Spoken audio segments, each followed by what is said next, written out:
Saint-Étienne lighting up.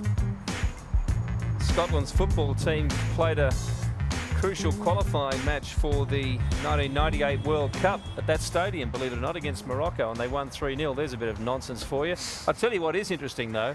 Frank Hadden and Pierre Berbizier, you really couldn't get two more different coaches at this World Cup. Frank Hadden was actually offered a football contract with Wraith Rovers when he was much younger and was a fly half, but he didn't play a lot of rugby at any high level. He was a teacher and then coached Edinburgh and sort of took it from there. And Pierre Berbizier is one of the all-time greats of French rugby, so I don't know whether that'll have a bearing on the game, but it just gives you an idea of where the coaches come from at this World Cup, all sorts of places. Yeah, it's raining there, as you can see at the stadium, and the Scots will be used to that. I know a good downpour when they see one, and well, the colour of the supporters in the crowd, the Jimmies with the red hair, and I think he's got the red beard to match it, that bloke. And the nerves, I guess, you know, filtering through the players as they know this could be their last match of the Rugby World Cup in 2007. Again, similar to the Wales-Fiji match, one of these teams will be packing their bags and heading home after the game. The other will need to regroup, regather, and prepare for next week, the quarterfinals. Alessandro Troncon, an important player for the Italians, Rupert. His 101st test, captaining the side in the absence of Marco Bortolami, who was injured. That was a pretty big story for the Italians leading up to this game. Yeah, I spoke to the Italian media manager this morning, and I said, oh, it is disappointing to lose Bortolami. And, well, he expressed a lot of confidence in the second rowers, Del Fava and Delape. I think he was disappointed, though, and the Scots lose Scott Murray as well. We've got a very proud record in this competition, and we are just so desperate to do something special for all our supporters. So many people have come down here. I think the players will be very emotional, and they'll play with the usual big heart, but they need to have a very clear head tonight, and it's going to be a tense affair, I imagine, but we are determined to make it worthwhile for our fans. And definite references have been made to the game at Murrayfield earlier this year. Has this had an impact at all on the squad? I don't think so. Oh, that's putting it straight out there. That's all you need to say. Nothing to worry about that 31-17 result at Murrayfield when the Italians got home. And something there when he mentioned emotion, I thought, get ready for these anthems as well. Flower of Scotland and, of course, the Italians, who just seem to have passion on tap. Well, let's hope it's not as embarrassing for Scotland as their football loss to Morocco here. I thought Frank summed up what big match, or dealing with big match rugby is all about, and that is playing with a big heart but a clear head. Great words of advice. Chris Patterson there. Experience will be vital. In matches, as we saw before with the Fijians and the Welsh that go down to the wire, Moses Raulun, he just had the cool head out there for the Fijians. Well, Patterson copped a massive hit in the game against New Zealand, had to come off, and was in doubt for this game. And when he does come back, he's not at fly half, he's on the wing. Yeah, very versatile is Chris Patterson, and the Italians, a lot of them are born outside of Italy. There's a few Argentinians, a couple of South Africans, a couple of New Zealanders, but tonight it will be Italy first and foremost, and Pierre Berbizier's last Rugby World Cup with that side. And he's not the only connection to France, is he? Because a lot of these guys play in France, and there's certainly a lot of French style been imposed on Italian rugby. Well, they're definitely capable of playing like the French when they get the time and space with the ball that they want. And I know the Scottish, let's have a listen to quite high, you know, like for this kind of match is always like that. So we must transform this feeling on the pitch and see if we are able to play our best rugby today, and see then at the end of the match who will win. Now, how much do you think you're going to miss the influence of Marco Bortolami? Marco is our captain, he's a big player for us, but we train hard, we train very well the whole week. We have good quality players, and I think we can well perform today too. And Ramiro Pérez is back in at 10. Is this a crucial decision or a crucial position for this game? Number 10 is always a crucial position, and number 10 touches almost most of the balls of the game. So it depends a lot on the way he plays. Not only Ramiro, but every number 10. If Ramiro will play his standard, I think we will have many chances to win. And if you're wondering why the media manager's doing the speaking, these pre-match interviews are meant to be in English, so if the coach isn't prepared to do the interview in English, they'll interview the media manager. We'll be back after this.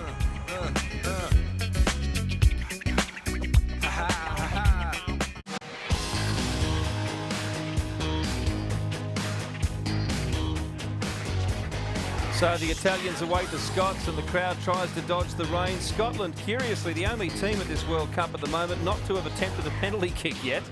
And they've actually converted all of their 14 tries. Here they come. Incidentally, neither of these teams is very sure at all who they'll be playing in the quarterfinals if they get through. So you can safely say they're 100% focused on this game, because Argentina, France and Ireland are still trying to sort each other out in Pool D. It'll be Argentina or France. Ireland can only finish second if they get the right result against Argentina, but that is something of a mystery still at this World Cup. But of course it wouldn't matter if they knew who they were playing. This is the focal point at this World Cup for these two sides right now, and what a great atmosphere it is. Rupert McCall and Ben Tune to call the match for you. So the traditional build-up for these Rugby World Cup matches in 2007, both sides stand shoulder to shoulder, walk and then jog out onto the stadium where it's raining at Saint-Étienne. The Scots will have plenty of support, and so will the Italians. Of course, it's not far to come to the green fields of France for the supporters of either side. And I'm looking forward to the national anthems in this match, Junie. Well, two fantastic national anthems and two very proud and passionate nations that will be singing them. The key for the Italians will be, can they translate that passion after the anthems into the match?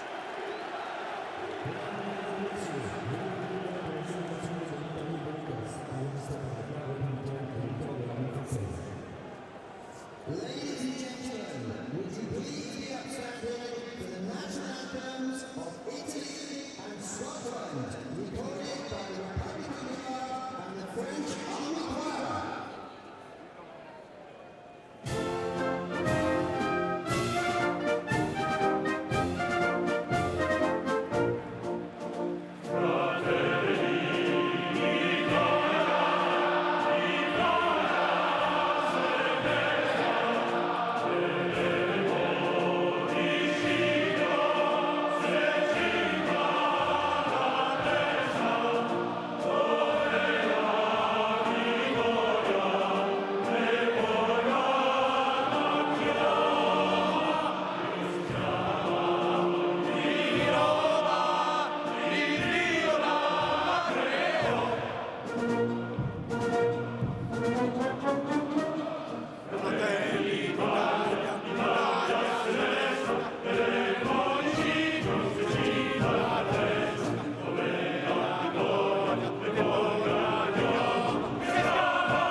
the brave hearts of the brave Scots, and a few extras from that movie there as well.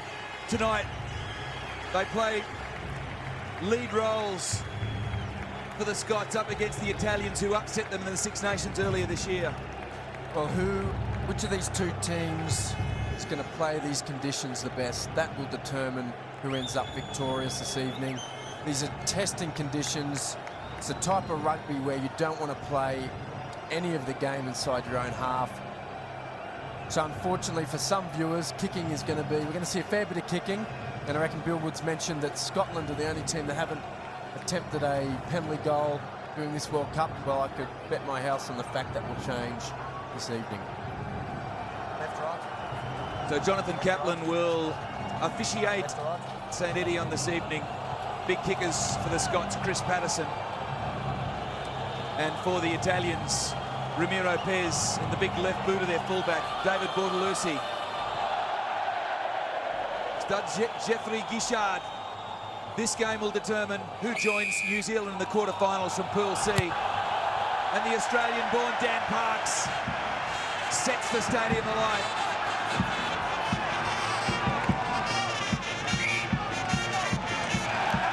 Samaro Bergamasco took it well for the Italians, but he was met by a wall of Scotland. Yeah, perfect start for the Scottish. Great chase off the kickoff. Good aggressive tackle. They end up with a scrum deep inside the Italian quarter. Let's see what they can make of it. So a massive opportunity early here for Scotland the Brave as the band sounds in the background. The ball is out. It's at the back now for Blair. It's Messi. Advantage to Scotland and a penalty. Sides. It was very messy ball in the end. They finish up with a penalty, and I would think, there you go, there's Bill Woods' record broken with this within the first minute of the game. I'm assuming that's for the Italian player at the back there being in an offside position and interfering with the ball.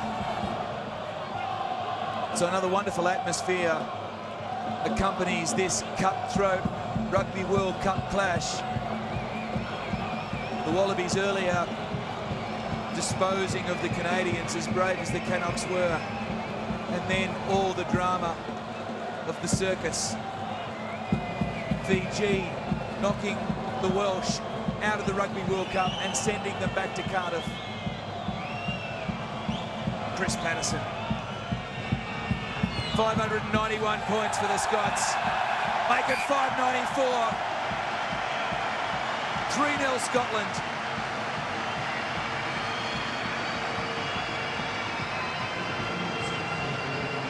The Scots, you can hear the bagpipes already, and kicking will play such an important role in this match, not just in general play, but with penalties as well. Absolutely. This restart now for the Scottish, imperative they take this cleanly, they set it up, and then get the ball back outside of their half. Gee, good kick chase there from the Italians, and again, plenty of pressure piled on the Scottish. Well, it was great work. From the restart, it was good work from the Scots, but the Italians, as they like to do, making pest of themselves. Well, that's an absolute carbon copy of the kickoff. The Scottish did the exact same thing to the Italians. The Italians now returning the favour. So already some symmetry in the opening moments of this match. 3 minutes gone, and Alessandro Tronkin in his 101st Test match for his country allows Serge Pavise to take it away. Hold there, keep it there. The Italians contemplate an early mission, an early raid on the Scots line. The pick and the drive from Del Fava and Bergamasco right behind him. Now the ball out wide, it bounces back. It's Josh Soul cleaning things up. This time the Scots send it downfield and give chase. The Italians caught unawares. Bergamasco, as brave as he always is, cleans things up. relies on his strength. He's in a spot of bother there. Here it comes for the Scots. And a penalty instead. Well, again, another great chase from the Scottish. 7 fell the wrong way.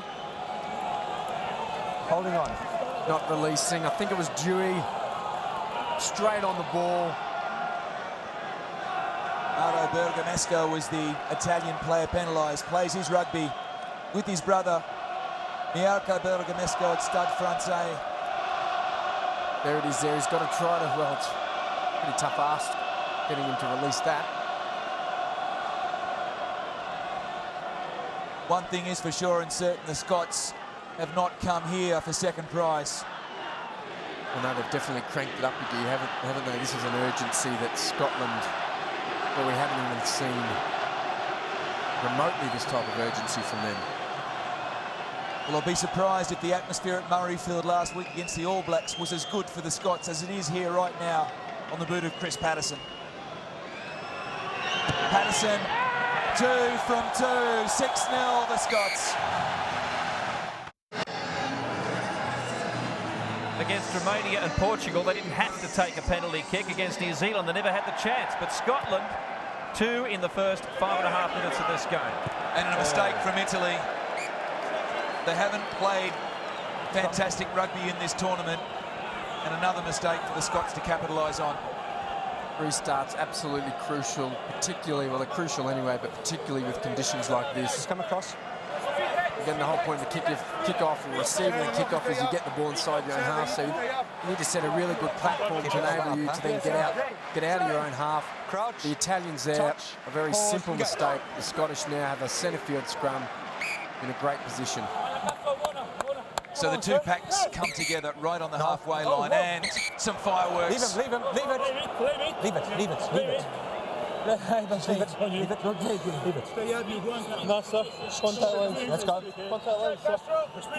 Let's go. Chimok. So Salvatore Perugini and Owen Murray.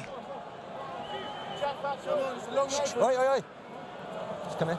Owen Murray's I don't want talking between the teams, okay? You speak to number 3. lost a contact lens. Okay. I will decide. This scrum battle will be interesting. Two big packs, Perugini, Festia, Castro, Giovanni, Kerr, Ford, Murray of the Scots. Crouch, touch, pause, engage. Bind up. So Jonathan Kaplan gets a better scrum there. Pressure from the Italians. The pass from Blair to Parks, the kick back across the face. Still bouncing. Stays in the field of play. Kane Robertson has a job to do. Simon Webster rounds him into touch. Gee, they're playing smart footy. I guess we mentioned it kind of as a joke in a way in terms of, this is really Scottish weather. But they do feel at home playing in these conditions. It's like second nature to them. A really smart tactical kicking game with a really good kick chase. So the Scots with the territory, but the Italians with the possession, and Alessandro Tronkin slipped. Play on, the ball back inside. Did Bergamasco make the tackle on the man without the ball? It appears so. He certainly did, and I'll tell you what, that must be close to a penalty try. Tackle, yeah. I'd like to see that again. 7. Well, let's listen to the lecture that Jonathan 7. Kaplan is about to deliver to Mr. Bergamasco. Yeah. Yeah, fair There's a call. potential try. Well, Ben Tune called it. Jonathan Kaplan delivered it, the yellow card. Bergamasco may shake his head. So the Scots have it on the scoreboard, an early advantage. Step, hold. Certainly a wonderful opportunity from this line-out. Ross Ford from the Glasgow Warriors. I've seen some rain in Glasgow. It's raining here in France. The Scots driven back by the Italians. Oh, great work there, great strength from Sergio Parise for Italy. Fantastic defensive line out from the Italians. The Scottish, I assume, with the Italians being a man down in the forward pack, were pretty keen on pulling that down and driving it. Well, the Italians had something to say about that. They get the ball back. So a vital line out here for Italy. They're soaking up the pressure, and that man again, Parise, made the tackle, affects the catch. The ball has gone out, so quite capitalise on the good work there, the Azzurri. 6 breakdowns so far in this match, 6 turnovers. Well, not quite the Azzurri tonight, I guess. The blue shorts indicate as such, but because Scotland and Italy both play predominantly in blue jerseys, the Italians wear the away strip. Great work in the line out there from Hines. The Wagga Wagga boy flew high, but in the end, Italy received the penalty. We've seen a bit of that, haven't we, so far? I mean, there's a real fine line there. I mean, the Scottish will come away from that line out thinking they did absolutely everything right. But the technicality of the rule means that they get pinged for an accidental offside. That is a boomer. That is an absolute boomer off the boot of the Italian. I think it was Bortolucci, the big left boot of the fullback. Just seen it in action before. Bergamesco still shakes his head.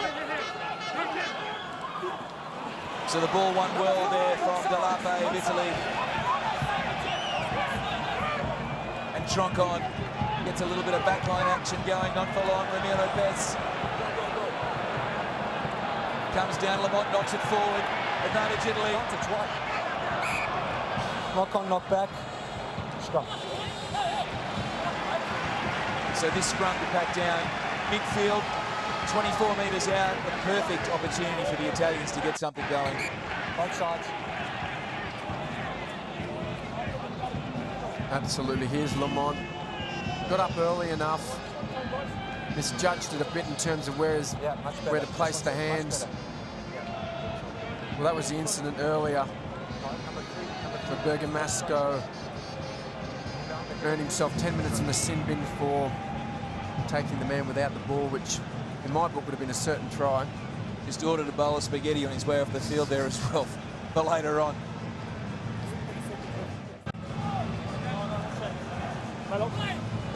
So Jonathan Kaplan, South African referee, Time on. hangs down another scrum, gets the clock running. Crouch, touch, pause, engage. Bind up, bind up. Seems for the moment, at least, that the rain has eased. Let's go again. Same ball.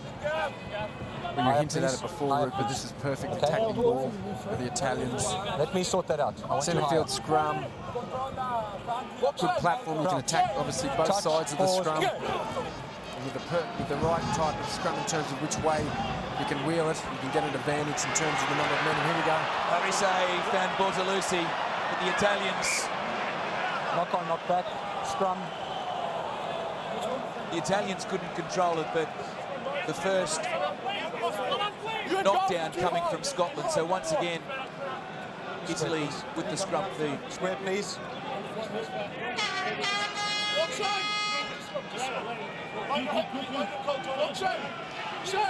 Keith Wood, the famous Irish hooker, described this as the muscle sandwich. There's plenty of muscle involved there. It disintegrates, but not before Parise takes it forward.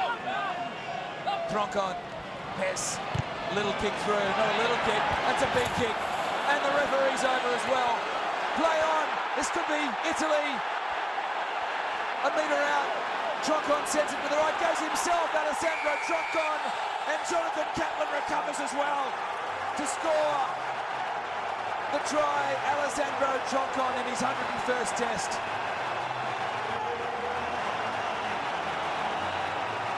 We saw the tactic only a few minutes ago by the Italians. The high ball up to Lamont. He dropped the first one.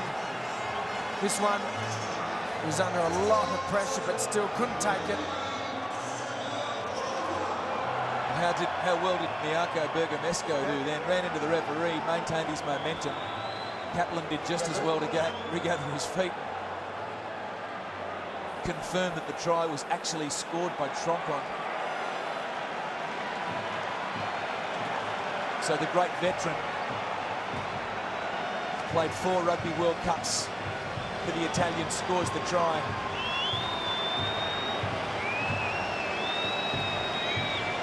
And Ramiro Lopez puts the Italians in front. It's game on in more ways than one here. The Italians recover after a fumble for the restart. Oh, that's great work. Kane Robertson beat about 36. Parise down the sideline. Sergio Parise. Oh, good tackle. Mike Blair. But Italy ultimately received a penalty. First out. Kane Robertson, great skills on the winger. Great attacking raid from the Italians. Not afraid when the opportunity presents itself, despite the conditions, to have a dig.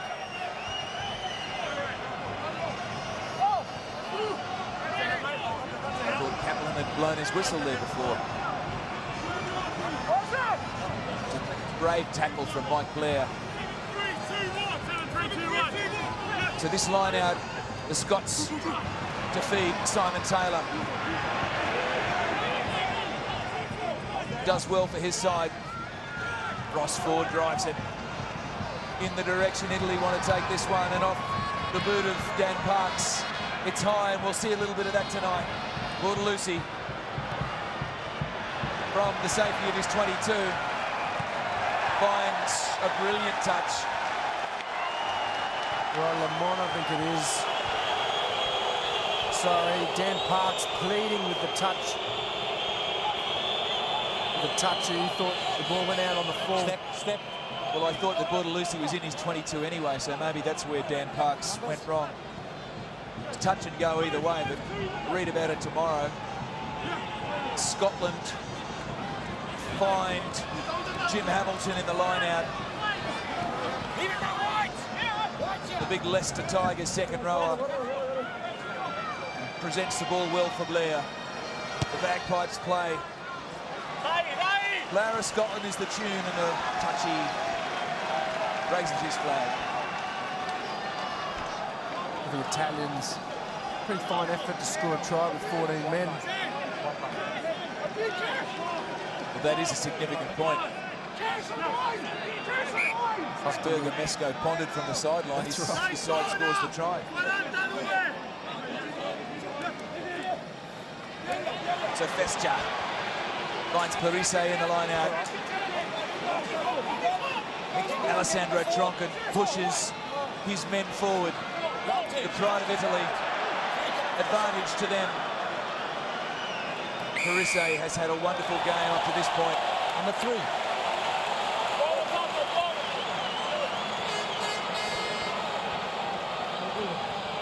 So Jonathan Kaplan, from the drama of that Canadian-Japanese clash on Tuesday night, which went down to the wire, finds himself once again in the middle of the drama.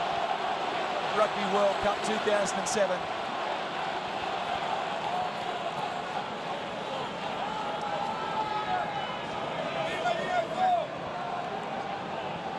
The penalty there for Owen Murray coming in from the side.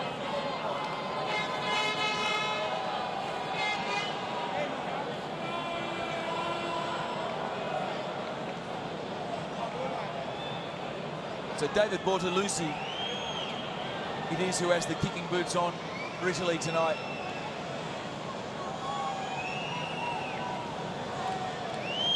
A la Jay Wilkinson. The pendulum about to swing. Bortolucci swings it through the sticks. 10-6 the Italians lead, and Parise did a juggling act before being driven back by the Scottish defence. So Jonathan Kaplan was happy to let that play on. I think What was that? Scotland almost gave themselves away. They stopped. Yeah, they did, and Kaplan said the ball was out, so if they continued on with it, they may have ended up with the ball. What do they always say to you, Tuny? From way back, way the whistle. That's exactly right. Schoolboy errors creeping in. As Mauro Bergamasco, a crowd favourite, returns to the fray for Italy. Wonder whether or not he should have stayed off. His team is doing so well with him not on the field. Once again, that trumpeter from Nantes to Saint-Étienne. Bergamasco gets involved. The Scots have it though, and big Jim Hamilton cradles the ball, protects it for his halfback. No. Mike Blair has found his feet. Kaplan calls for the half to use it. Wait. Dan Parks hoists it high. Comes down for Bortolucci and no problems whatsoever. David. Thank you. No problem. David Bortolucci plays his rugby for Montpellier here in France. Quite a few of the Italians.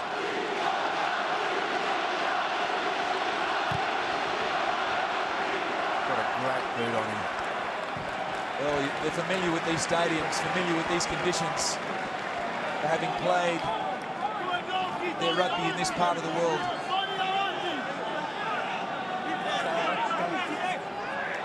Chris Patterson makes the tackle. Stay up. Ball is out. So Scotland have it. Ross Ford. Once again, it's at the back. The Italians pile on the pressure. Well, there's a little punch there, I think, from the Wagga Wagga wonder Nathan Hines, but Scotland emerge with it.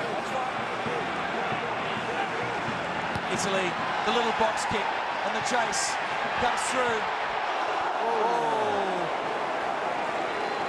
Andrea Massi was the man chasing. Both players in a bad way. That was okay. The ball was out. It's a nasty clash. Let's have another look at it. Andrea Massi and Rory Lamont. Yeah, they did. Oh. You can't say that Andrea Massi was deliberate there. We'll be back in a moment. What worries me about the Rory Lamont situation, he came down on his neck, and they have got the stretcher out. They called immediately for the paramedics, and that's not a good sign. The Italian did cop a knee in the ribs in that clash, certainly nowhere near as severe as Lamont's injury. There's the Italian in the foreground. In the background, yeah, Massi will be okay. Lamont, well, that's a good sign.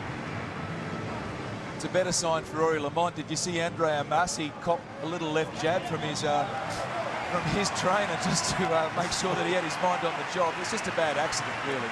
And Lamont, Lazarus, he's back. Had the stretcher out. Well, it looked bad, but all is well that ends well. And all is well for the Italians because they have the throw into this line out and the lead on the scoreboard. A quarter of this match gone. No problems there at the back. So the ideal platform for the Azzurri.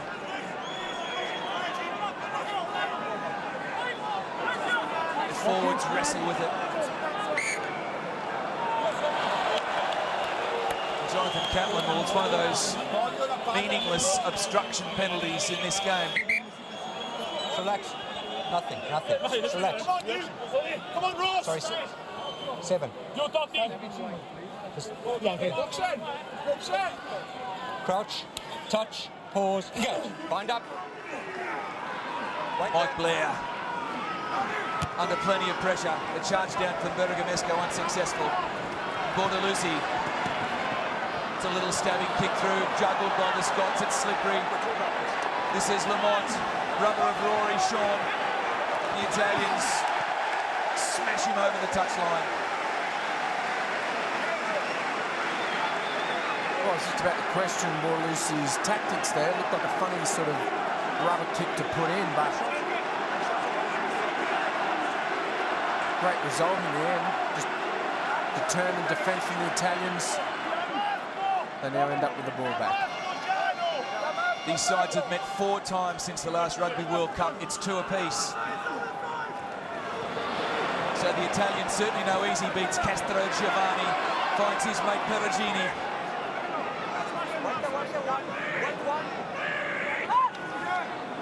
The Italians drive it forward. Delape gets in on the action. Belfala right behind him. Field goal, possibly. Ramiro Pez not going to have the legs. Didn't really set himself all that well.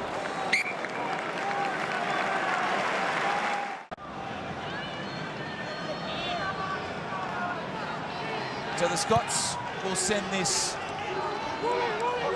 downfield, and awaiting there Ramiro Pez, who played and kicked so well against the Wallabies on that spring tour, almost an upset. And if they beat the Scots tonight, it'll be such a big upset that it certainly would be a turn up for the books. Considering the form, great work there. Was that a trip from Bergamesco? Troncon plays on, Pez. They spin it wide. Canale out to Robertson, but the pass was forward. Come back, Kane.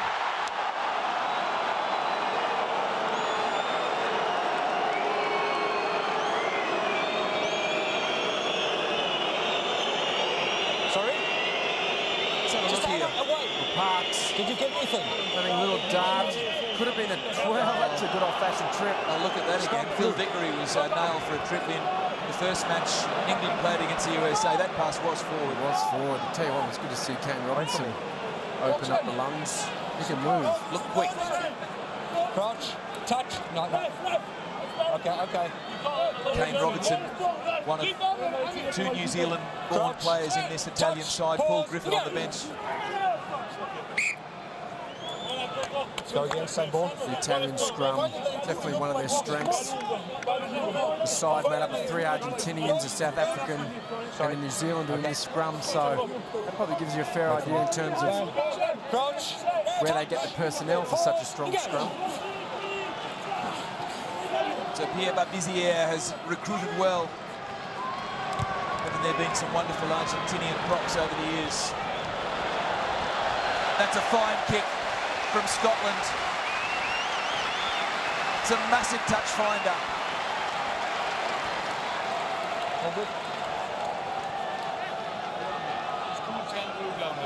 Bortolucci could do nothing but watch it roll into touch. Yeah, absolutely perfectly weighted kick.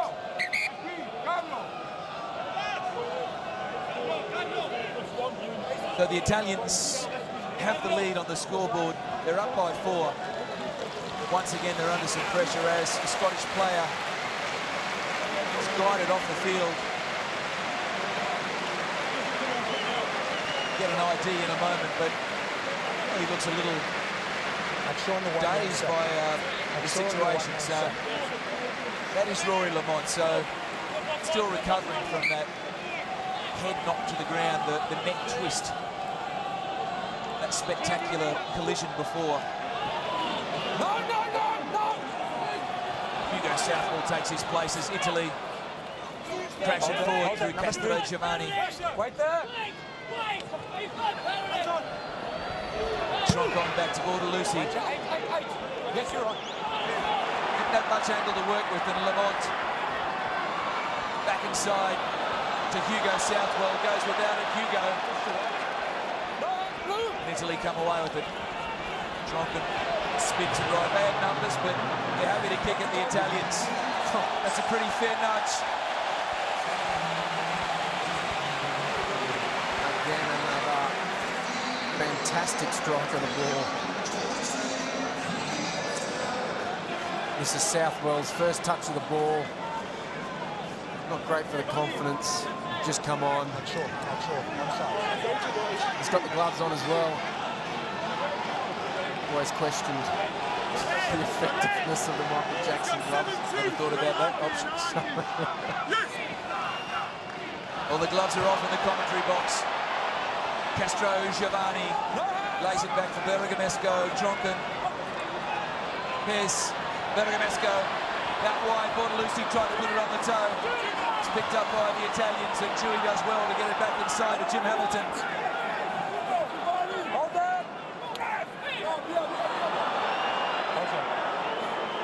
So Perugini just pushing the limit there. Jonathan Kaplan allows play to go on, and once again it's big off the boot.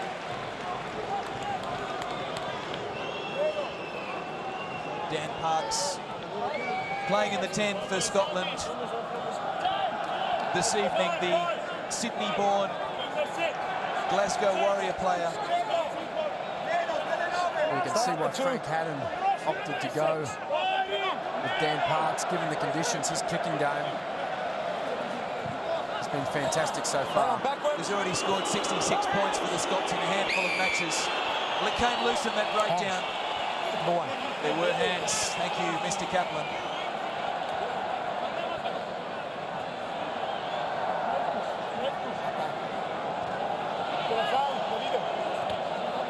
Jonathan Kaplan, one of the more experienced referees in this tournament. The Italians point to the posts with a big kick. Let's see if we can pick up where the infringement is. Yeah, there we go. Sneaky little hand in there. I don't think Sean Lamont was happy with that. So David Bortolussi, born in France, playing for Italy.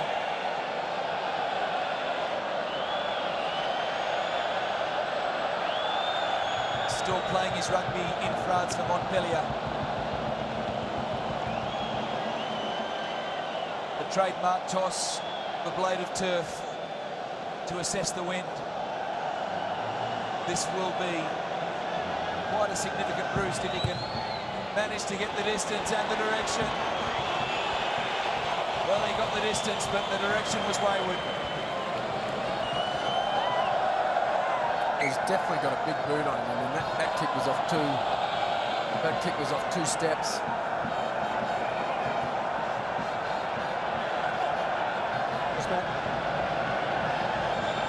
Two steps, and he managed to, in terms of distance, get that. So he's not going to have any trouble with distance this evening. So it's sloppy for the Italians. Marcy takes it forward. Certainly has got a big boot, Bortolussi. We've seen it this evening in general play and off the kicking team. Perugini plows into the ruck. Bortolussi once again. That's more a clever kick. And well, the touch judge decides in favour of Scotland there and will come back for the line out. Gee, it looked close. I'd love to have another look at this because, one, the touch judge was about 20 metres away. Well, you can't really see from that. Well, on the line is out. I think it is. Well, yeah, it is. Thanks. I don't think it is, it is. No, he knows it is. He's watched many balls bounce across the touch line.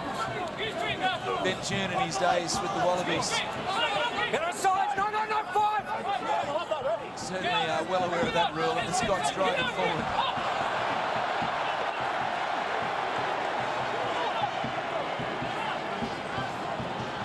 Scotland the brave in control. Use it! They rate their driving more, the Scottish. They scored 2 tries against Ireland in a couple of trial matches using driving more. Parks, the little kick for Webster to chase. Bortolussi gathered the pass inside. Great work. Knocked forward by Scotland. Play on is the call.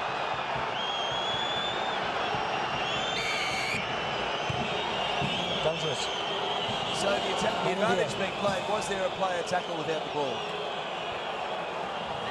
Yeah, there definitely was. Parks, as he came through, I don't know if it was intentional. I don't want any more. Let's There's have been a look. couple of marginal ones in the air. Please speak to your players. When a man is in the air, just be careful. Yes. Okay? Please have a word.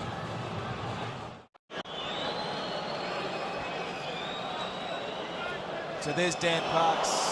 Well, he caught with an old-fashioned co-hanger. And Alessandro Tronkin, totally unnecessary, really. Tronkin's probably a touch lucky, suffer a similar fate to Mauro Bergamesco. Chris Patterson to narrow the gap to 1.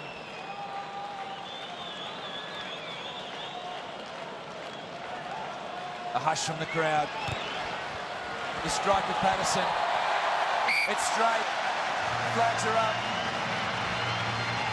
And the Scots trail by only 1 now. Just over half an hour gone. Stade Saint-Étienne. Great little run there from Bordelucy. Found some support. In the end, though, an indiscretion meant that Scotland could sneak away a quick penalty. So our instinct was that this match would be close. Certainly proven to be the case.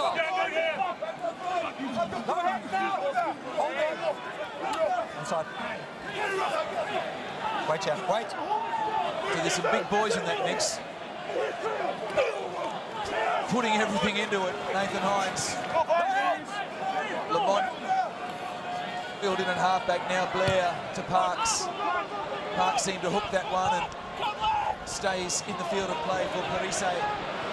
Serge Parise almost slips, gets under the tackle of Dewey. Hold it. No halfback for Italy just yet. Kane Robertson lends a hand. Stay there.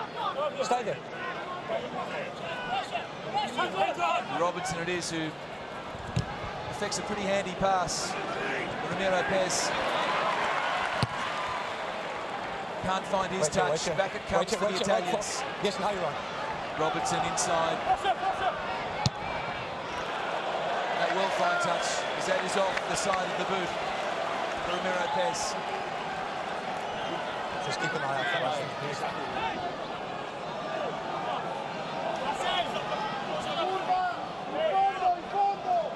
The rain continues to fall. Saint-Étienne. Blair finds a back line willing to run it this time. No hands. Oh, it's okay. It's fine. Webster took the hit. Get on side. No hands. No hands. So the Scottish forwards carry him forward. Now advantage being played. Bring the half back in. Pass wide. Bring the half back in. So we come back for the penalty.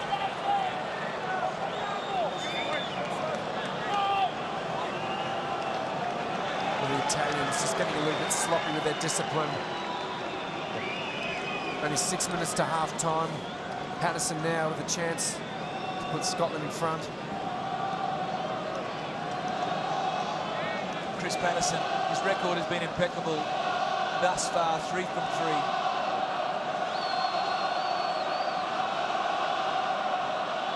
Urged on by those in kilts here and afar.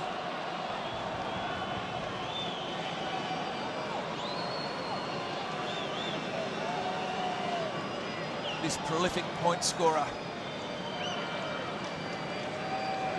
Chris Patterson, makes absolutely no mistake. So Scotland back in the lead for the first time since the 12th minute of the game when Chomkong's try put Italy in front. So 4 penalties to the Scots. Has it over the Italians. 1 penalty and 1 converted try. There's no place for the faint-hearted in there, believe me.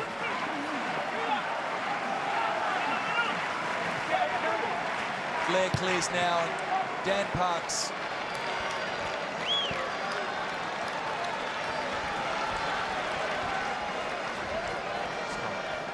a long way from the back blocks of Sydney for Dan Parks. 8 over. Jim Hamilton, the big Scottish second rower. Hold the line. He's clearing the ball well, though, Dan Parks. To get your team from inside your 22, back outside your half is a great effort. Start the 2. So Fesjar finds his man, Delape in the line out. Now Pez. Hoist it high, Bergamesco gives chase. Oh, that's spilt by the Scottish player. Advantage to the Italians. Down the touchline they go, but they've put a foot in the touch. We're going to play in the scrum. No advantage, scrum.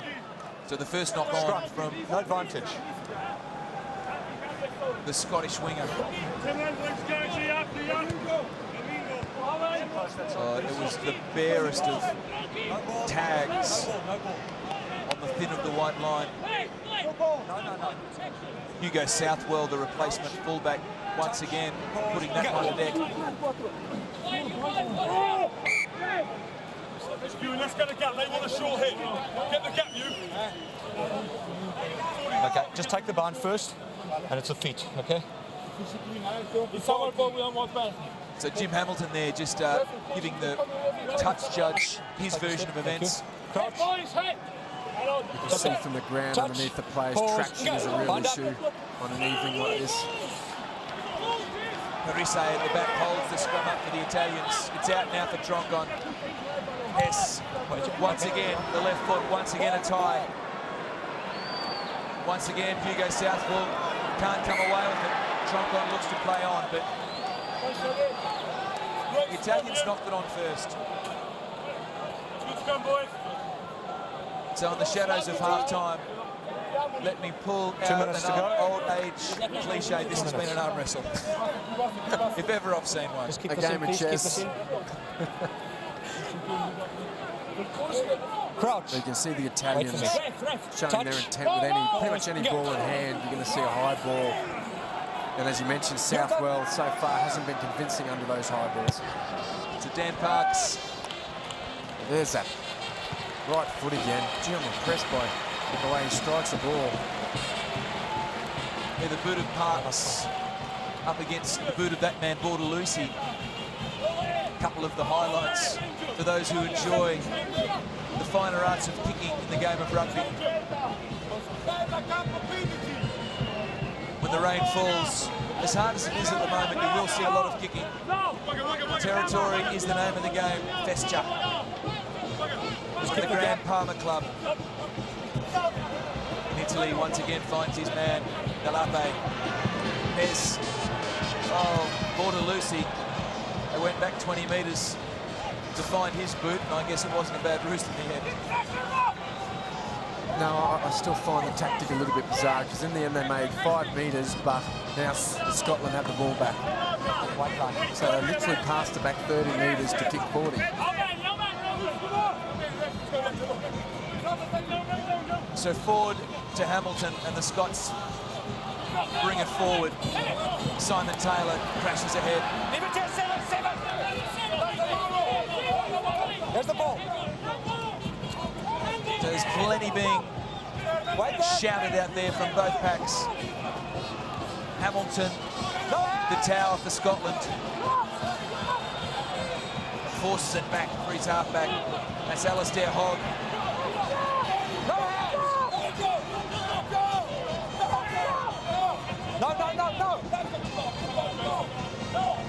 So seconds away from half-time, and the Scots lead by 2.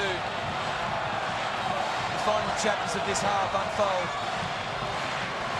The pass from Patterson, charged down from Pes. Cleaned up by Dewey for the Scots. It's a little scrappy at this point. Nathan Hines plays halfback. And that ball into the reserve benches, just near the tunnel as both sides head for that particular vantage point. Words from their coach. And in a moment, the Rugby World Cup of 2007, words from Bill Woods.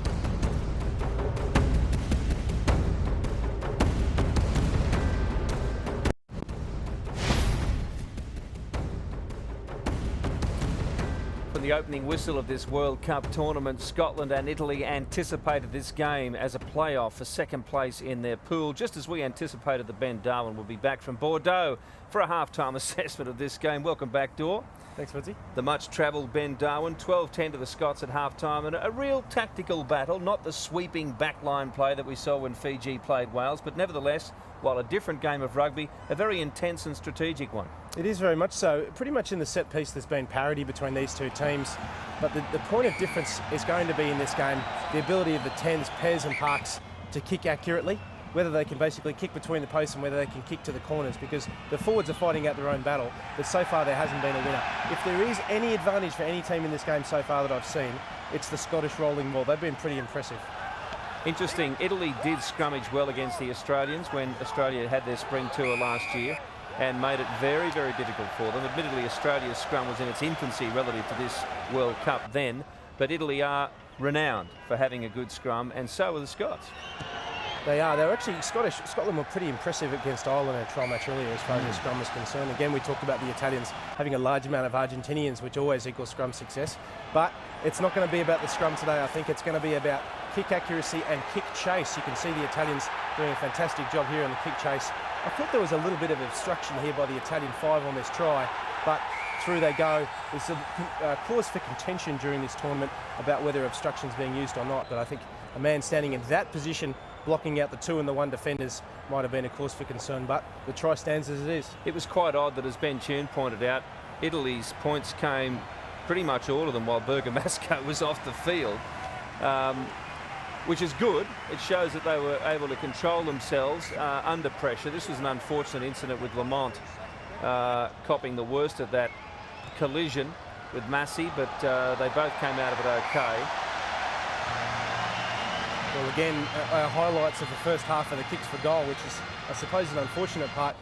It augurs, interestingly, though, for the quarterfinals. If we're going to have wet conditions all the way through, we're looking at who the 10 for Australia is Berwick Barnes, and he's a little bit inexperienced. And what's our goal kicking been like in the tournament? Not great so far. Scotland Whitlock's hitting them quite nicely, but this may be a forebear of how this tournament's going to go.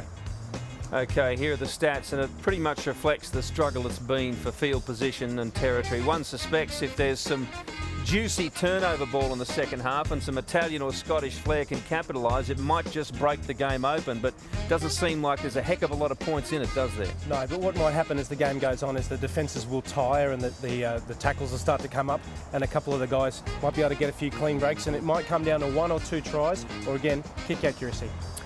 When we come back from the break, Rupert McCall and Ben Tune will resume their commentary in this vital game to decide a quarter-final spot in the Rugby World Cup, Scotland, Italy.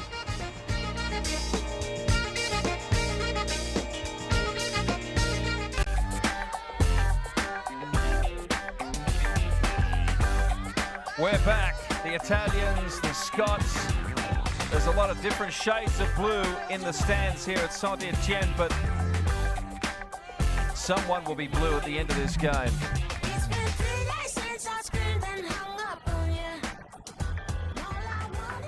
Very physical encounter, Rupert McCall and Ben Tune. Certainly is. Rory Lamont might be black and blue tomorrow after that unfortunate incident which ultimately saw him leave the field, but it has been a physical clash in these conditions, Junie, and really at 12 points to 10, it's anyone's guess as to how it's going to go. Certainly is. Certainly is. We expected in these conditions that both forward packs would go at each other, and then off the back of, I guess, the either ascendancy that either forward pack obtains, or then, you know, the kicking of Parks or Bortolucci would determine field position. Field position absolutely crucial in this match, as we've talked about a number of times. So we've seen all variety of kicks this evening. We've seen the long kicks, pretty good ones in that respect, the high kicks, the goal kicks, the penalty kicks. I still haven't got a good feel for who's getting on top at the moment, so for mine the game is still very much in the balance. Santiago Delape.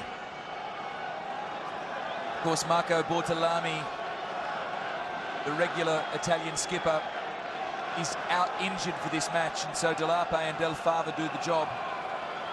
Scott Murray for Scotland, their most experienced second rower, is also out. Pierre Berbizier looks on, and the play gets back underway.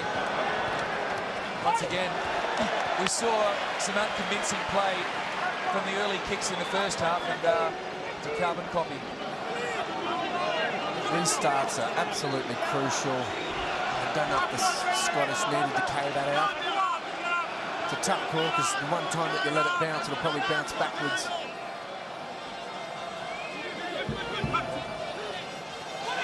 So we're just after half-time here.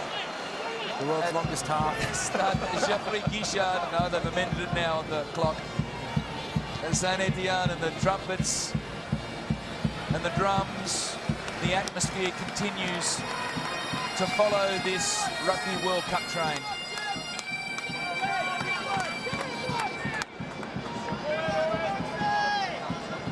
Festers throw straight to Jim Hamilton there.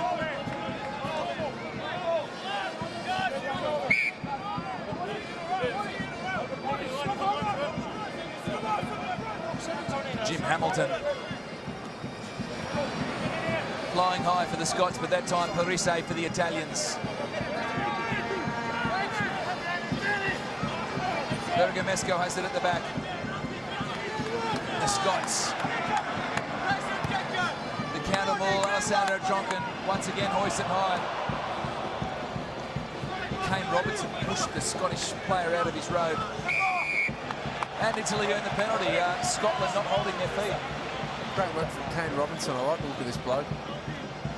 Plenty of speed, got a bit of aggression. Actually went to school. Here's one for you, Junie. I've told you he's born in Auckland, New Zealand. He went to school with none other than Dougie Howlett. There you go. So I'm not sure whether they compared wing tactics way back then, but certainly both of them have got some speed, and especially Doug Howlett, the greatest try scorer in the history of New Zealand rugby now, going past Christian Cullen in this tournament. So Bortolussi sizes up the task. 2 from 3 tonight. The one that he missed had a great degree of difficulty, not dissimilar to this, and not sure what that is on the shirt, but somebody threw an egg at him, it looks like.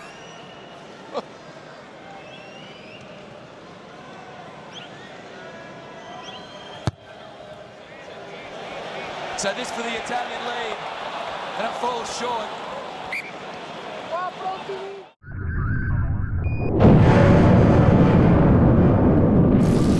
Combien on en a? On en a plein.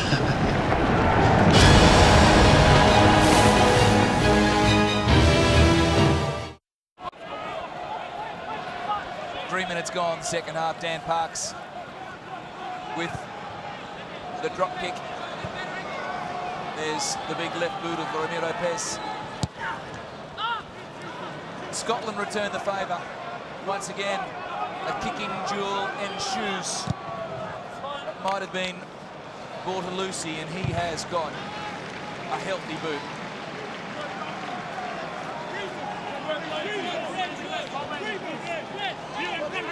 12-10 to the Scots. Ross Ford in his 15th test finds that man Alistair Hogg. Played basketball the Scotland under-16 side, so he has the height. Now Dan Parks puts it high in the sky. Bortolussi brave and skillful. Troncan. The Italians decide to have a run with it. This is Kane Robertson. Well, they caught up with him. Kane somehow manages to keep it back in the field of play. Hold that, hold. Troncan excavates. The Ramiro Pes. The trademark tactic for tonight's match. Absolutely. On that occasion, Pes were just too long. Just too long. Ineffective in the end. Now let's see if Scotland can return with interest. Oh, can they what? Well, Hugo Southwell. No, you touched that, son. Well, it's a Scottish throw. That's the moral of the story. Exactly. Well, Southwell hasn't been great catching many balls this evening, but kicking them. Is he unleashed with that? Just hold him till Kane Robertson they come in. trying to make it pretty in the end. Advantage Scotland.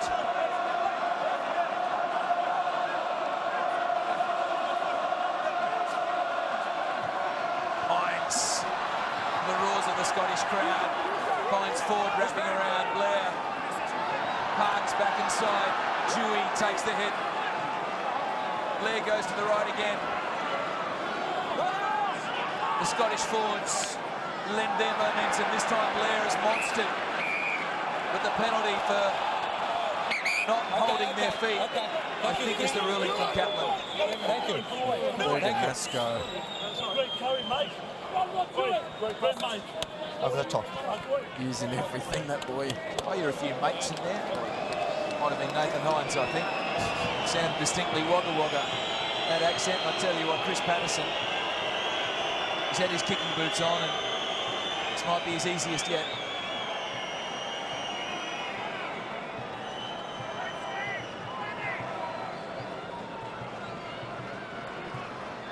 I would think this will be a bit of a gift for Chris, going on previous form. 4 from 4, 100% from a lot more difficult positions than this one. Well, this is the way the Scots play their rugby. 4 penalty goals, make it 5 times 3 equals 15.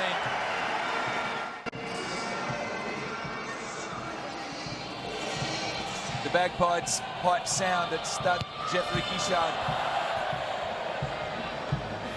The crowd once again get involved as Simon Taylor, who will play for Stade Francais season 2007-2008. Standing offside. Getting a little bit heated under the collar out there. No. It certainly is. Short offsides. Bergamasco seems to be involved in every scuffle that takes place. He, of course, has already spent 10 minutes in the sin bin, so he needs to be a little bit careful. There's only one card that follows a yellow.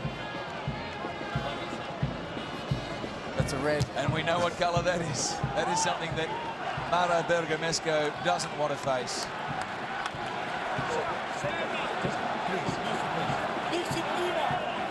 Simon Webster. You see Bergamasco here, number 7, bang, in on top, and that's where the niggle is. He's one of those flankers that likes to make a pest of himself, Bergamasco. He's not alone. Rowan Schalkberger, Richie McCaw, George Smith, Phil Waugh. This is Mike Blair. The box kick. Once again. Man ahead of the kicker, choice. Your choice. Man ahead of the kicker. Penalty or scrum? Man ahead of the kicker. So you heard Jonathan Kaplan. There was a Scottish player in front of the kicker, and as you would expect from the Italians, they will employ the big left boot of Ramiro Pez.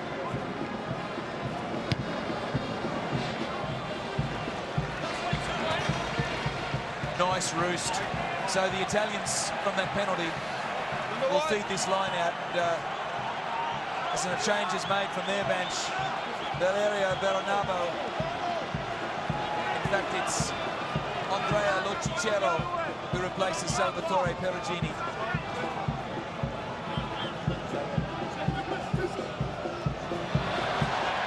The Scots come away with it. Nathan Hines cleaned up for them, but I guess the result is the same. The kick finds touch, and Italy will have the throw-in.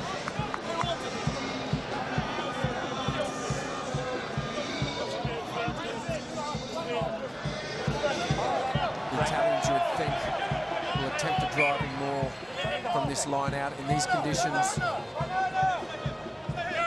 To Festia. In saying that, the Scottish are starting to dominate the line out. You can see them not letting the Italians win clean ball. Pez back inside Canale. Castro Giovanni, the big Argentinian-born prop. Ramiro Pez the kick through. Rebounds for the Scots. It's their advantage. The Italians just getting a little bit too cute. Knock on, man ahead of him played it. The game's really struggling at this point to gain any real momentum, isn't it? It's very stop-start. Well, it seems to be the case. You know, the louder the drums in the crowd, the slower the game. As the game slows down, the crowd fires up. Get ready for the Mexican wave. So Rob Dewey just getting in the road of that kick. I guess the tactics were well, they were clever from the Italians if they could get that kick through late in the percentage game. But the Scots come away with it. This line out. Jim Hamilton did well. Drive it up is the cry from Mike Blair, the halfback.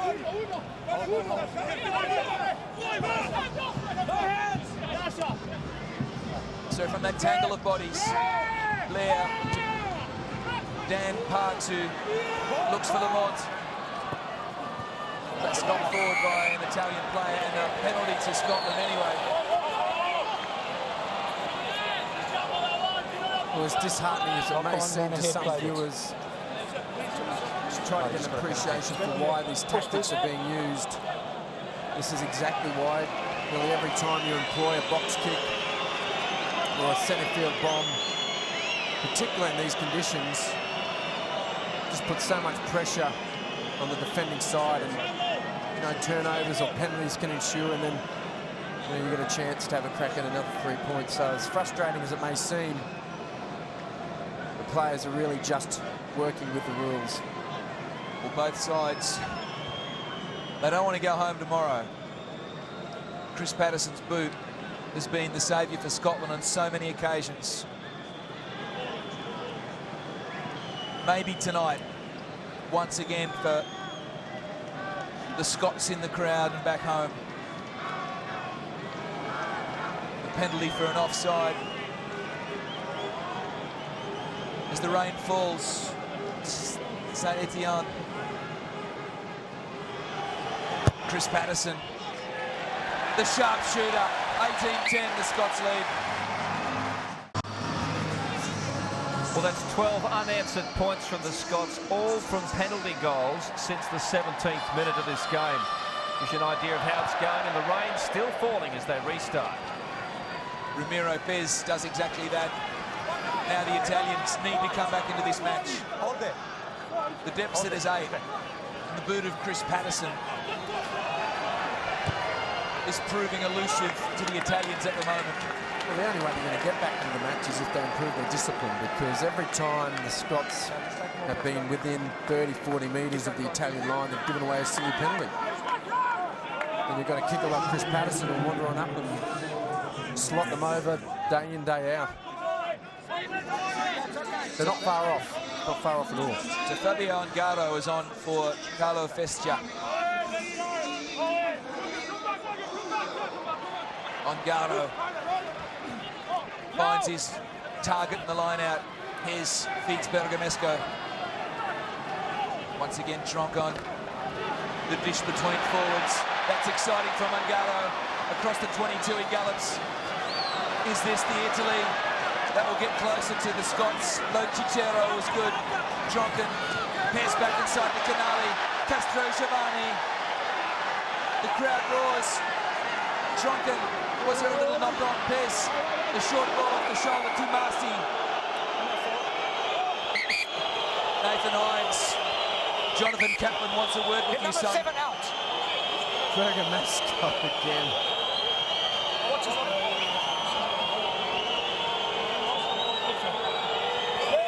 Time out. Come here, 4. 4, come here. Well, it's safe to say there is no love lost between these sides. High tackle from Hines. Yeah, that's the original infringement, but then the Italians took it on themselves. The first infringement is a tackle across the neck. Yellow card. Come here. Come here. I won't be asking again. Do not get involved. You're not an enforcer, okay? Don't get involved.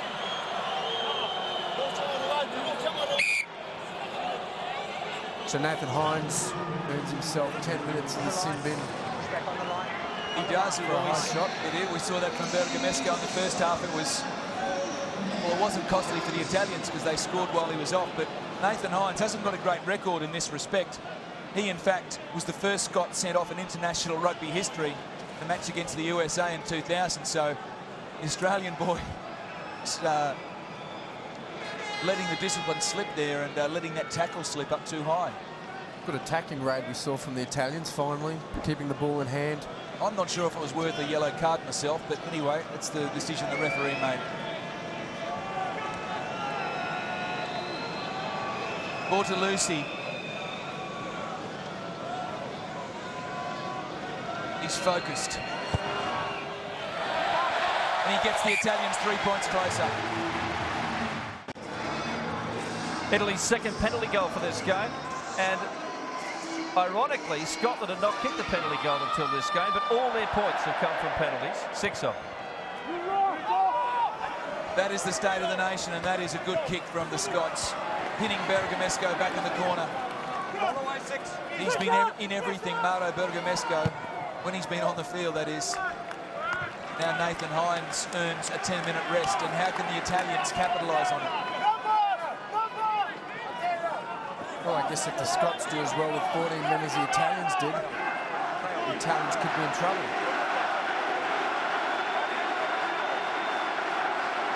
Well, we saw how vital it was to Fiji earlier this evening when Akapusi and Guerra spent 10 in the bin.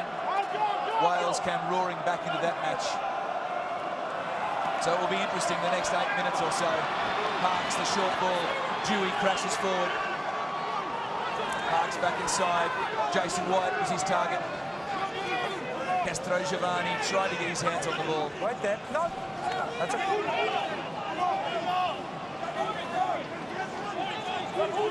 So the Scots have territory and they have possession.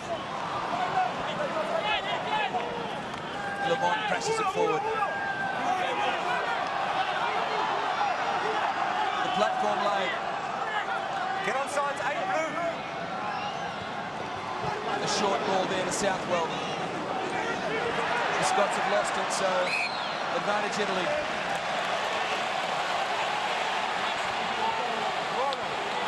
It was a good line from Southwell. Okay, It was as Jim Hamilton tried to pick up the ball once he was already past the ball, so fairly schoolboy error from him in terms of not getting down low enough and scooping the ball. I remember when they used to have bladders instead of leather balls. Oh, sorry. Well,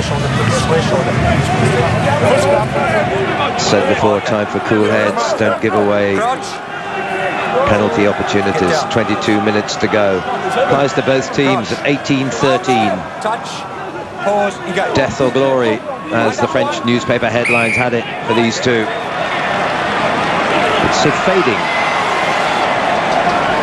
Free kick anyway. Parise off. Troncon away. Pez down the field. It's a good kick. Exactly the right tactics and helps soak up time apart from anything else. Interesting. Just looking at the statistics here. We've got possession at 50-50. The territory is very even, 44-56. Is it the proverbial tension you can cut with a knife down there, Jonathan? Absolutely is. Frank Haddon's just shouted on the instruction, slow it down to Mike Blair, because with only 14 men on the pitch, the Scots obviously want to try and eat up as much time as possible. It's going to be interesting to see how they survive during this period. Hamilton there. His second row partner, the man sitting it out. Why on earth I said Italy should be using up time? It's the last thing they want to do with the advantage of one man. Good take. It was super take again there. Is that Bortolucci once more? Was, yeah. He's looked very secure under the high ball. Troncon. Pez. That's inch perfect. The right thing to do for Pez. His kicking game has really come on. And this one, I know he had a bit of an interesting time in some of the earlier matches. Mason Hines there, it's a lonely place to be. Yeah, there's been a lot of criticism in Italy about the return of Ramiro Pez in place of Andrea Scanavaccia, who's been principally the #1 fly half for Italy the last couple of seasons. But he's justifying his presence, and of course, 20 to go. If he could turn this one round, would become a national hero as Italy bid for their first ever quarter-final in the Rugby World Cup. 20 minutes to play.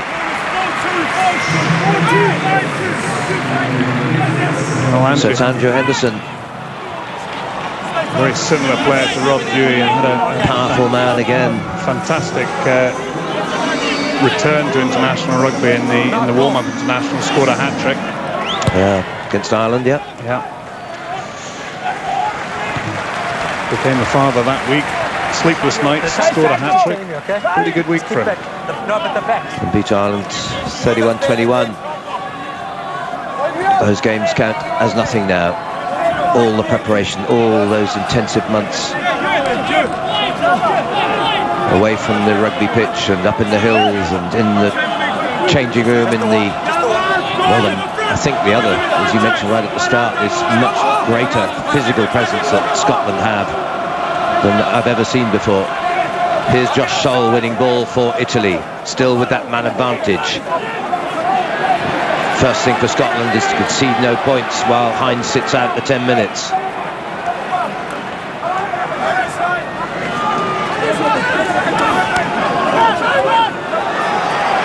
Still orchestrating affairs, Chonkon. Bergamasco, Chonkon himself, penalty here, he knew he'd got it. He tempted Scotland on the fringes. I don't know what Chonkon's been taking, but my goodness. His eyes almost glazed with fire and intensity. Yeah, okay, I've got it, thanks. He's had a bottle full of angry pills, I think, before he came out to play this one. Yeah. Jonathan Kaplan wants a word with. Second infringement on Moore, collapsing the Moore. I don't want to see it again. That particular one was number 3. Not again, okay? So a word with Jason White, warning about Ewan Murray supposedly collapsing that Moore. Well, I think Chonkon was giving him some advice there, do you think? By any chance? Quite possibly. Let's see, there's Ewan Murray. Oh, definitely. No, I see he has, hasn't he? Oh, blind side of the referee, who was advised by Wayne Barnes on this near side.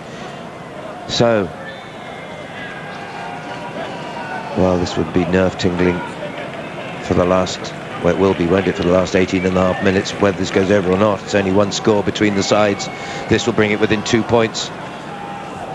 It's been nerve-tingling for the whole 61 minutes that we've had so far. Hasn't it just? Really cut and thrust. I think what's the next step up from nerve-tingling? It will be that. So, for a scoreline of 18-16 here. Bortolussi looks brilliant. That's how it stands. Well, a beautifully struck kick by Bortolussi. He's missed a couple earlier on in the first half, but no mistake that time. It's puts Italy within a penalty or a drop goal of the lead. Well, we have a soothsayer down on the pitch side. Jonathan, Harris Bass, who's going to win? You want me to predict that? I certainly do. Don't be a coward. I won't be a coward. As long as Scotland manage to withstand the remaining few minutes with Nathan Hines on the sideline, if they can just regain some of the composure that they've had at the beginning of both halves, kick to the corners and just push the Italians back and take the sting out of them, then I think Scotland should see this one through. But no buts, that'll do. Thanks very much. There you go. Chonkon. Jonathan's committed now. Good recovery. That was Blair, was it?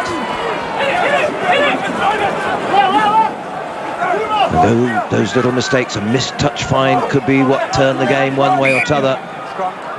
Blue ball moving forward. I have a very tense former Grand Slam Scotland captain alongside me. 18-16. It stands. Scotland not exactly hanging on, but... Well, my biggest worry is my newsagent in Edinburgh is an Italian, and I've got a very large bet on with him on the outcome of this match. It's free newspapers for life, or you pay 6 times over. It's a cup of coffee or a fiver, depending on who. But you know, it's not that. No. It's dare you ever go and buy your newspapers there again. I know. Just keep working on the scrum. It's been bad enough. Far more than money. That is, that is hell. I was going to say every morning. Oh no, what's he going to say this time when he's lost? Yeah. But you can go in there gleefully and Scotland keep ahead. And it's those rivalries which add so much to the enjoyment of rugby, the social side of rugby, but out there it's nothing social about this. It's survival or go home. Well, what's happening now? Well, he's penalised Scotland for not going down, but I don't think they did the crouch, pause, touch and engage piece. There we go. That's maybe my one-eyed view. Still in play, bad miss. There would have been a line-out to follow for Italy. Oh, huge kick. And Pez is down. Well, Simon Webster, I think it was, followed through on that, on Pez, and that's why the whistling is taking place.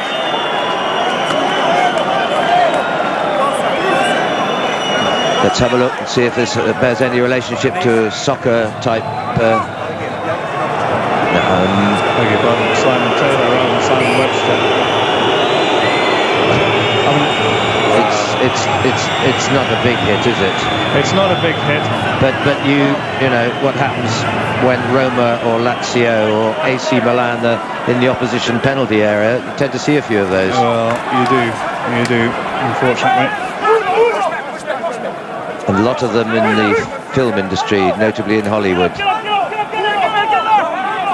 But you try and avoid the follow-through for that very reason. You could give away good field position. Tom Smith, it's a different era.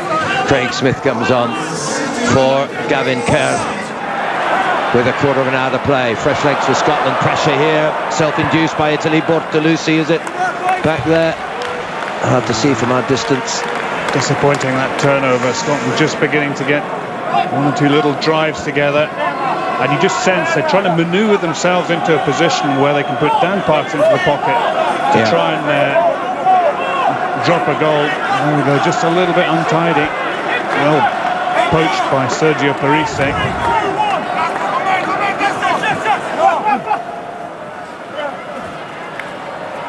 Cauldron of noise and tension. Some of the actual cheering has stopped because players on the spectators on the edge of their seat as Blair goes on to Nathan Hines. Back in the action now, full complement for Scotland in this last 14 minutes. They can't sit on a lead of 2 points. They have to keep pressing, looking for something else. And first run by Sean Lamont, was it?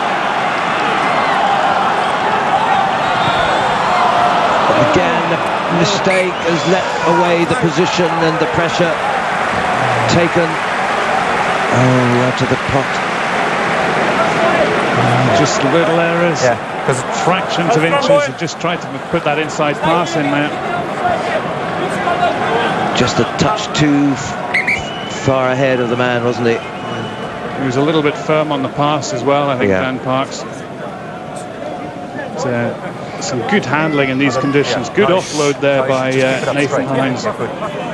Back on after his 10-minute break. There's Lamont. Lamont the elder, that is. Scotland's player of the year last season. But those things, number of caps and all the other stuff irrelevant now. Italia, Berbizier, poker-faced, watches as the Italian supporters try to lift their team one more time. They only need any sort of a score. Oh, this wouldn't be good news if Lamont had to come off. Because Chris Cussiter is the only remaining back on Scotland's bench. Good point. Crouch. Yeah, his ankles were held there. He's got to see it out if he can. Clock ticks away to 13 minutes remaining. Well, Craig Smith is on for Gavin Kerr, and he had a very, very difficult afternoon against the All Blacks. 3 years since Scotland beat Italy, I hate to say. Take a step, please. Lost this year, last year. Crouch. In their most recent encounters. But that says nothing. Past form really can count for very little in such changing circumstances and changing personnel. It's not such an easy one. It splits the two defenders. Southwell, probably the right tactic. Good distance. Bortolucci outside his 22 has to feed it back, and is it Massey who's covering? Huge kick, but Lamont is there. Not a bad chip and chase either from the big winger, and there to follow up on Chonkov to keep the ball, if nothing else, deep in this Italian half. 12 minutes to play. Oh, it's half charged down. Could go anywhere. Oh, and unlucky on the bounce there, but it's danger time as well now for Scotland.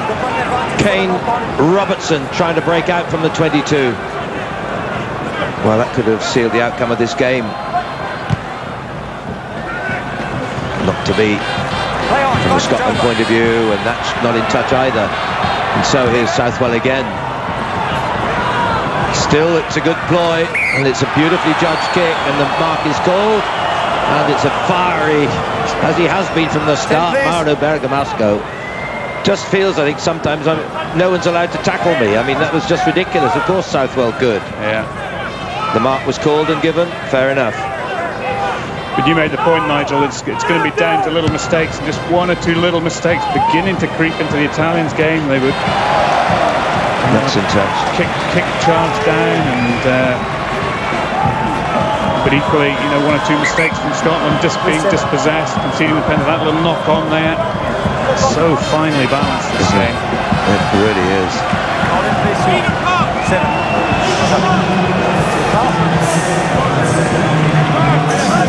And one has to say, looking at the Italian side, they really have proved themselves worthy of their place in the top echelons of the sport. When you think maybe, you know, 15 years ago, they'd been knocking on the door on rare occasions, but they've justified their position. Those recent wins, of course, over Wales and...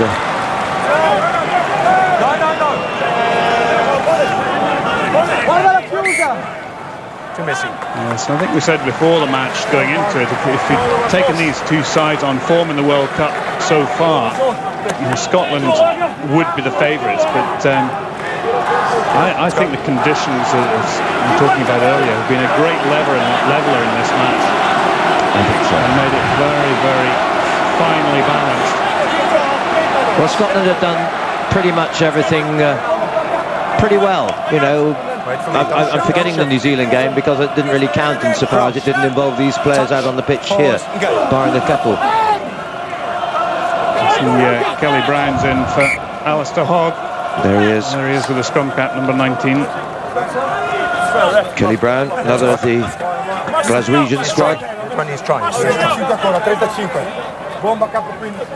The Warriors. Just keep working, guys, keep working. Craig Smith. Keep this elbow up, huh? Keep elbow up. Good, beautiful. Crouch, touch, pause. 10 minutes to play then. Same again. 18 to Scotland, 16 to Italy, if you've just joined us here. Touch, pause, The decider. And it's Saint-Étienne that plays host to such an important game. Another that's been a full house. Unrelenting excitement, and now for the Italian supporters. For relief of Scotland, it's not inside their own half, it's probably out of range of Bortolussi. Or is he going to have a go? I think not, surely. Oh, I think he'll probably try and drill it into the corner. Yeah. Get the line out. Who wouldn't bet on a catch and drive? Popular figure down in Montpellier, where he's played for the last 4 years, and to my money, been one of the best players throughout this World Cup for Italy, and relatively new to international rugby too, but very accomplished. Born in France, he's one of the few exports from France to wear an Italian shirt. He's come back to play his club rugby here. So here is Scott McLeod, one of Scotland's exports to an athlete. Big Jim Hamilton away out. Well, he's done his part.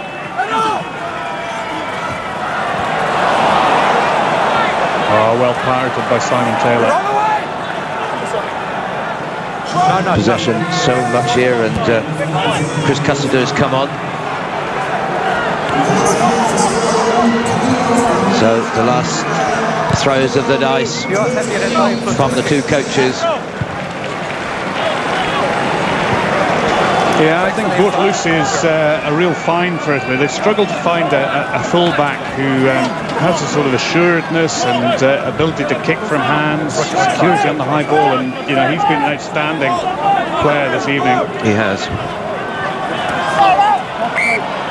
Good early work. Was it thrown? Crooked it was. Scott McLeod. And it's now in this game that these are telling moments, telling decisions. As Chris Cussiter calmly waits.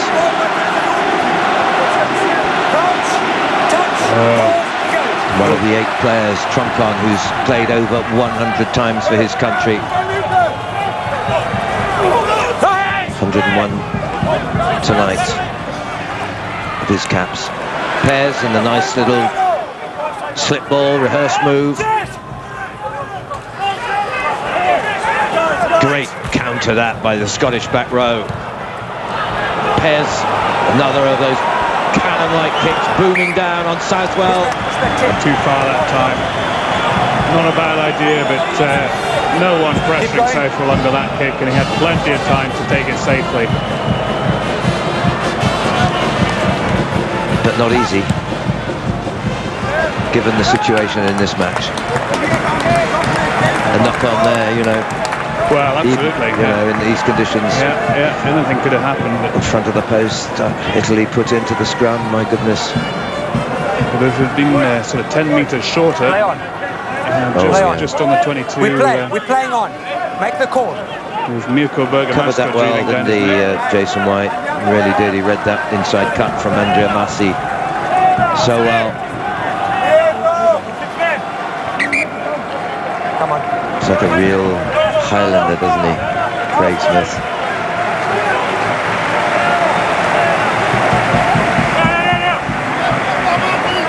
So Perugini back on. They have to have specialist man in the front row. Castro Giovanni is in the wars. A week to recover for these two teams, whichever it will be. One goes home. Italy still determined that they're the ones, and they're getting advantage here. There's a penalty. Advantage being played, and where is it going to be from? Exactly there. And Bortolussi this time, surely. Well, coming in at the side 5 minutes. 5 minutes You're to go. right. There you go. 5 minutes. What do you do? And Troncon's decision here. Will it be Pez? Will it be Bortolussi? Do you want to kick it? That's what he said. And a kick worth 3 points. Let's start. Stop. Play. Stop play. Time out. Well, again, indiscipline there by Craig Smith. You know, there's no need to give away that sort of penalty. Just needed to wrap around. It's so obvious as well. 6.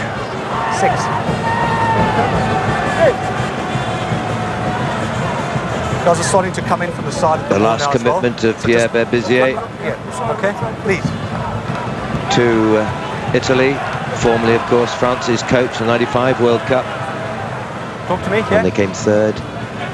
And for Frank Hadden, an uncomfortable moment as Bortolussi has the chance to give Italy the lead once more.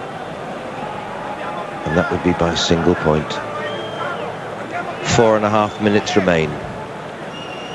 Scotland 18, Italy 16. So much resting on the shoulders of this young man. When he won his first cap a year ago, now he's kicking for glory. And a place in the quarterfinals, perhaps. It's going out. It's gone wide. It stays wide. Oh.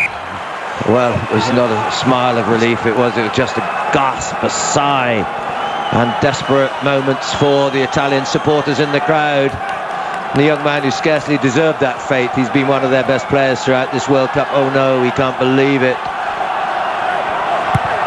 No need to interpret his thoughts. And David Soul has come off the ceiling alongside me. 18-16, Scotland still ahead.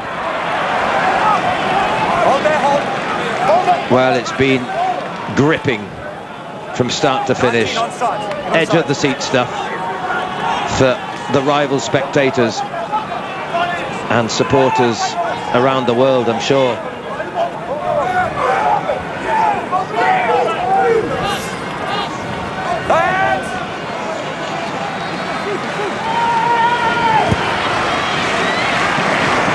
Every decision, every moment by any player.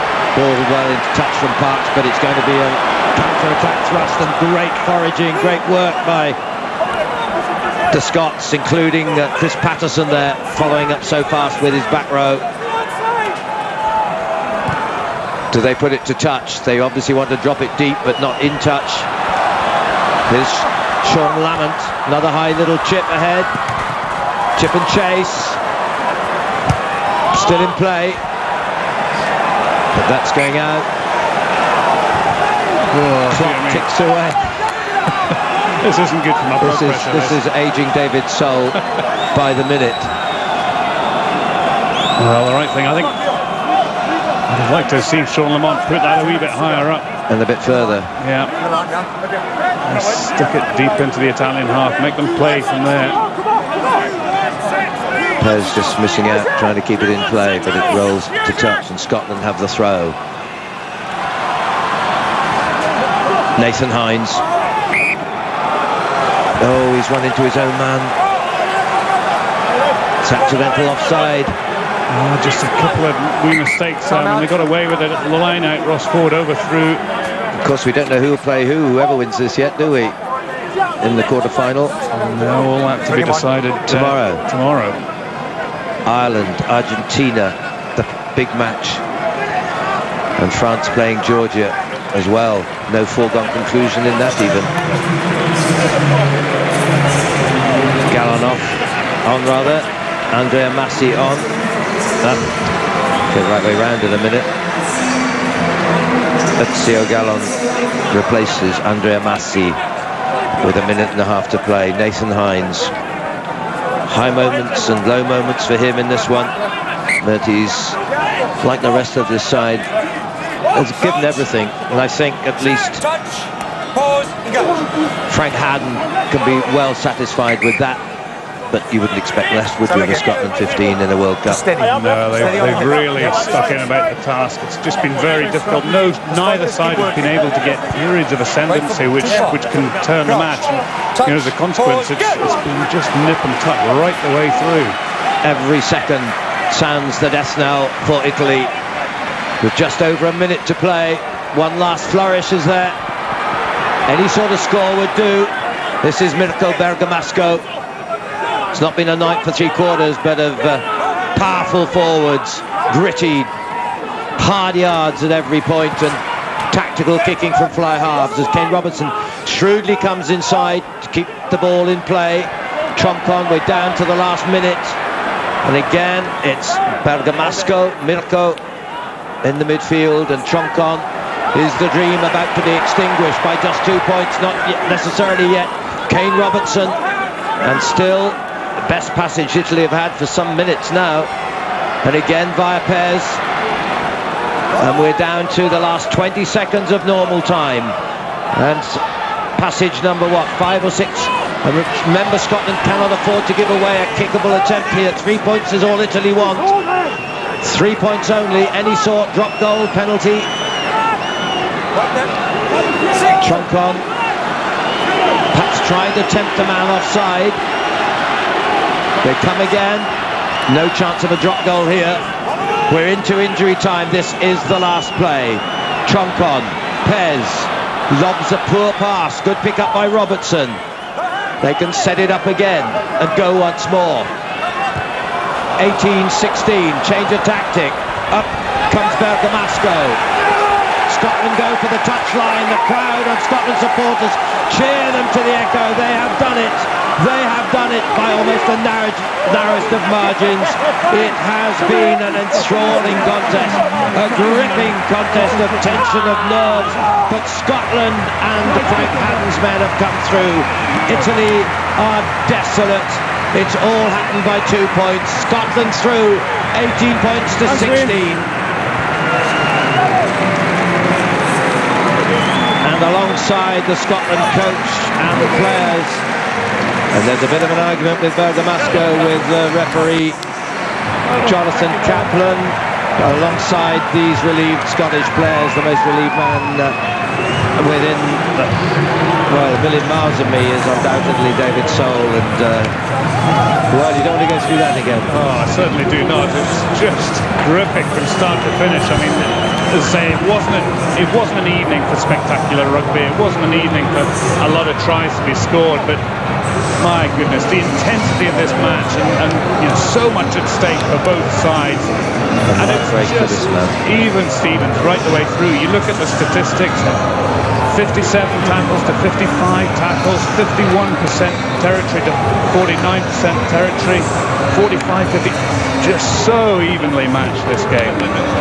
Elation on the one part, desperate disappointment as Alessandro Troncon surely now ends his international career as captain of the side that he so nearly took to the quarterfinals for the first time ever.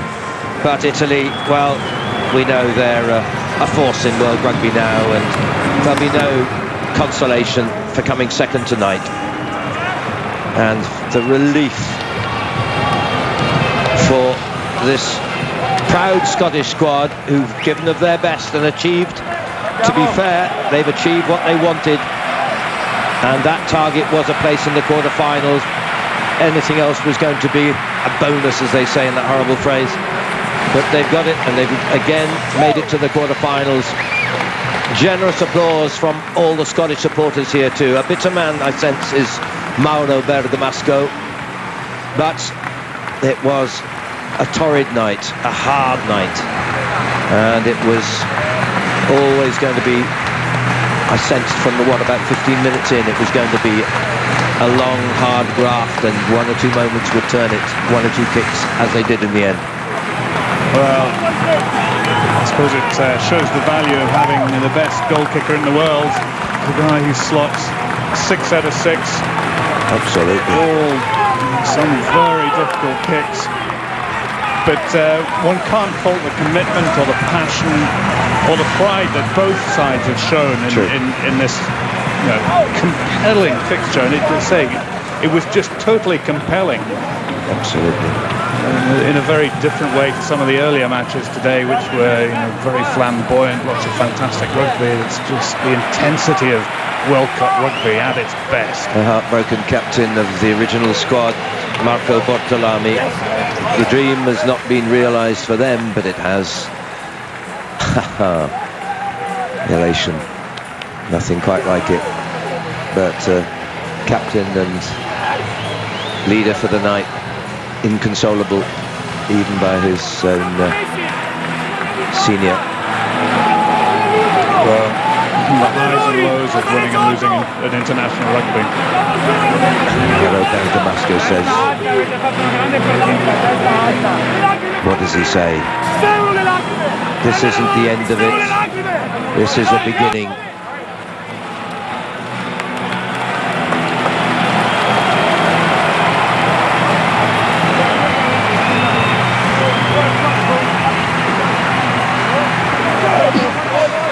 The joyous Scottish captain. Here's Jason White. He's making the quarterfinals. A really spirited performance from your team today. Yeah, it was messy. The weather, we were expecting nice dry conditions, and then the rain came on. Excuse me.